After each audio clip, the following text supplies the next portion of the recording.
Delphine Lalaurie was an entrepreneur and a very wealthy and charming woman who also was New Orleans' most notorious serial killer of her time. Delphine was born on March 19, 1787 in the French Quarter of New Orleans. As a child, Delphine grew up amongst four other siblings to a wealthy family who originated from Ireland. During the 1730s, as a child, her family was highly respected and was considered the high rulers, having many political ties and many connections to other richer families. At the age of 5 years old, Delphine's father was murdered in a slave rebellion attempt, which lasted a few days but resulted in her father being killed. At the age of 13, Delphine married her first husband on June 11, 1800. Then again in 1804. Then a final time in 1825, resulting in three to four children with the last guy. On 1831 to 1832, rumors started circulating on how slaves were being brutally tormented and beaten inside her mansion. One day, a 12-year-old slave girl was combing Madame Laurie's hair when she caught a knot inside her hair.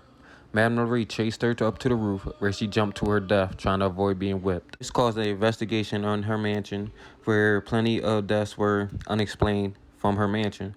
This law cruelly forced her to forfeit all her slaves back over to the state. Unaware to the police, Madame Lalaurie had her friends set up during the auction to buy and purchase her slaves only to return them back to her mansion. Then on April 10th, 1834, a fire broke out in the kitchen due to a slave who feared going up to the attic from previous threats of being placed there. When the police and the marshals arrived to put out the fire, they found an elderly woman chained to the stove. Upon searching the house, they found numerous items and many illegal substances. As they made their way up the steps, they smelled a foul odor and heard many moans and groans and cries for help as they proceeded up the steps to see what was going on. When the attic was finally reached, they found 6 to 7 tormented slaves brutally chained up by their necks with all kinds of different things attached to them. As the police took a scan of the room, they noticed many torture devices, sharp knives, items of torture, and a different array of torturous items to harm the slaves and to torture them. There goes a story that she once peeled off the skin of a slave to make him resemble a caterpillar, then also broke a slave's arms, legs, and torso to make him walk and resemble like a crab. For real. There's even a story where she actually sewed up slaves' mouths, ears, and nose after stuffing them with animal feces. She would even imprison her own children if attempted to try to free the slaves or go against her wishes.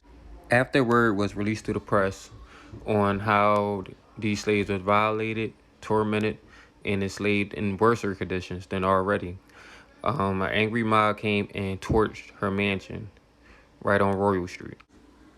After word around town that the discovery was made, Lalaurie decided to flee towards France, where she could not be held at trial or put to justice for the wrongdoing she did.